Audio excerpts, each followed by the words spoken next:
महाराष्ट्राची संस्कृती कोकणचा जो कोकणचा खाद्यपदार्थ असो या ठिकाणी तो ठेवण्याचा आणि अतिशय सुंदर या ठिकाणी तुम्ही बघा आता 15 दिवस या व्यासपीठावर कोकणाचे जे अलग अलग कार्यक्रम असतात, मराठी लावण्या असतील, कोली गीत असो, संगीत असो, दशावतार असो कोकणाचा, हे अनेक कार्यक्रम या ठिकाणी आम्ही आमच्या महाराष्ट्राच्या मराठी माणसासाठी ठेवला आहे। तो आनंद घ्यायला तुम्ही आज उद्यापासून सुरुवात होणार आहे, पण आज ह्या ठिकाणी आमदार प्रकाश साहेबांच्या माध्यमातून आपण या ठिकाणी त्यांच्या हस्ते रिबीन कापून हा कार्यक्रमाची सुरुवात केली आहे।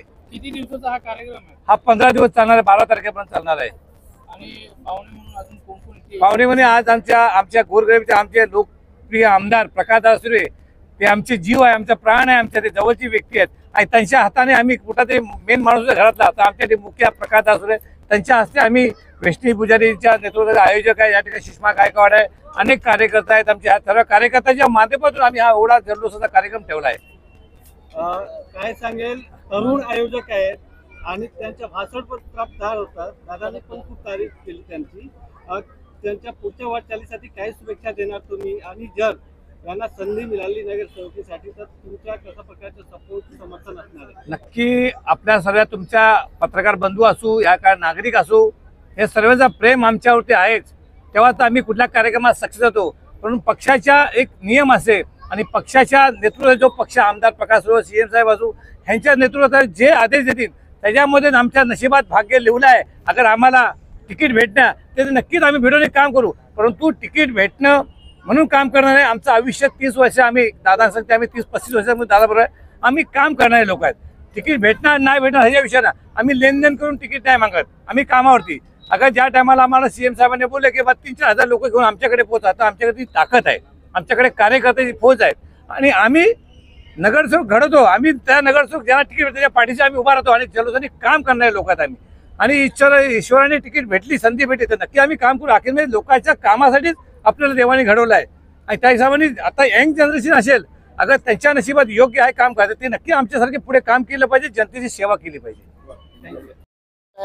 हम जरूर हमने शिंदे साहब को जबान दी है कि हमारे मागा थाने से और कई जगह से भी ज़्यादा से ज़्यादा नगर से चुन के देने की मैंने टीवी पे बोला, ज़्यादा से ज़्यादा नगर से चुन के देने की मैंने। काफी पुराने कार्यकर्ता जो आपके राजनीतिक करियर से जुड़े हुए हैं और आपको छोड़ने के लिए तैयार नहीं है, ऐसे हमारी मीनाताई पानमन है, प्रकाश पुजारी है, ऐसे बहुत सारे कार्यकर्ता जो है, जगदीश त्रिवेदी है, ऐसे बहुत सारे कार्यकर्ता, सुनील मांडे, इतनी लिस्ट ले लो उतनी कम पड़ेगी। ये कई सालों से मेरे साथ में जुड़े हुए हैं और आज भी मेरे साथ में इस बात का मुझे बड़ा गर्व है। विधानसभा चुनाव में हार के बाद शिवसेना उबाटा इस बार अकेले अपने दम पर चुनाव लड़ने जा रही है, क्या लगता है कितना टफ होगा या फिर से उनको हार का मुंह देखना पड़ेगा? कभी कभी उनको ऐसा लगा था कि भाई और लोगों के साथ में जाके हमारा कुछ भला होगा, लेकिन इस इलेक्शन में जनता ने बता दिया, हिंदुत्ववादी जनता ने बता दिया, हिंदुत्व का ही नारा जो हिंदुत्व की बात करेगा वही देश पे राज करेगा, वापिस एक बार बता दिया है। इसके लिए शायद कुछ करना चाहते हैं। विधानसभा तो हमारी तरफ से ढेर सारी शुभकामनाएं। विधानसभा के बाद क्या कॉर्पोरेशन में भी यूबीटी का सफाया होने वाला है?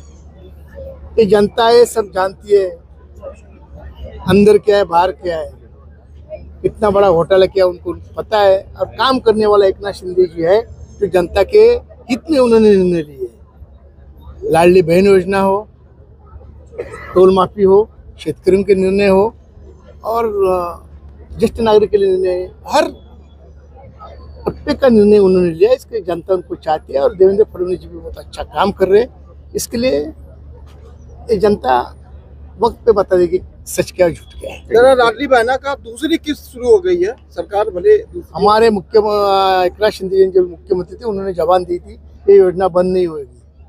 कुछ विरोधक बहुत बम बम सबेरे के भोंगे तो बहुत बम बम कर रहे थे, ये चुनावी जुमला है, लेकिन हमने जता दिया हमारे सरकार ने ये चुनावी जुमला ने जनता की हित सांगू इच्छिते की आज हा एवढा तुम्ही मौलवानी महोत्सव बघत असतील तर आमचे आमदार प्रकाश सुरे साहेब हे 3री टर्मचे आमदार आहेत तिथे आणि ते फक्त ह्या प्रभाग क्रमांक 3च्या अगदी काही गरजेळू गोष्टींसाठीच नाही, जे अत्यावश्यक गोष्टी आहेत त्यासाठीच नाही, पण जे लोकांना आनंद करणारी गोष्टी असू दे, लोकांचा धर्माचा गोष्टी असू दे, त्या गोष्टीवरती सुद्धा ते लक्ष देऊन असताना त्यांच्यासाठीच हे काय ना काहीतरी कार्यक्रम असे म्हणून आमची मदत करत असतात. आणि म्हणूनच आज तुम्ही बघतील की एवढा मोठा मालवणी महोत्सव आम्ही इथे घेतलेला आहे. कारण आपले जे प्रभाग क्रमांक 3चे जे लोक आहेत ते अतिशय कष्टाळू घरातले आहेत.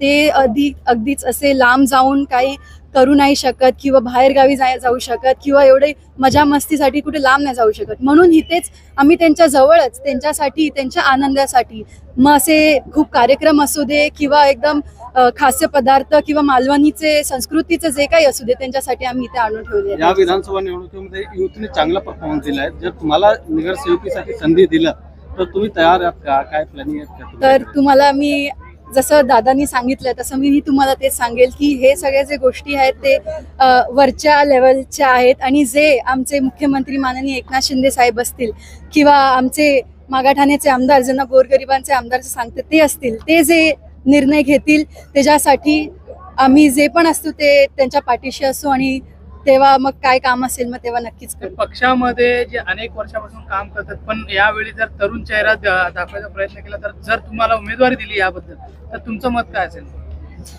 मी परत तुम्हाला सांगेन की एक तरुण आहे म्हणून आणि ह्या सगळ्या गोष्टीमध्ये तरुण पिढीला एक असं चान्स भेटणं हे सगळीकडे होत नसतं. ह्याच्यासाठी पण खूप तुम्हाला खरंच काय ना काहीतरी चांगलं असेल, आपले मुख्यमंत्री असतील,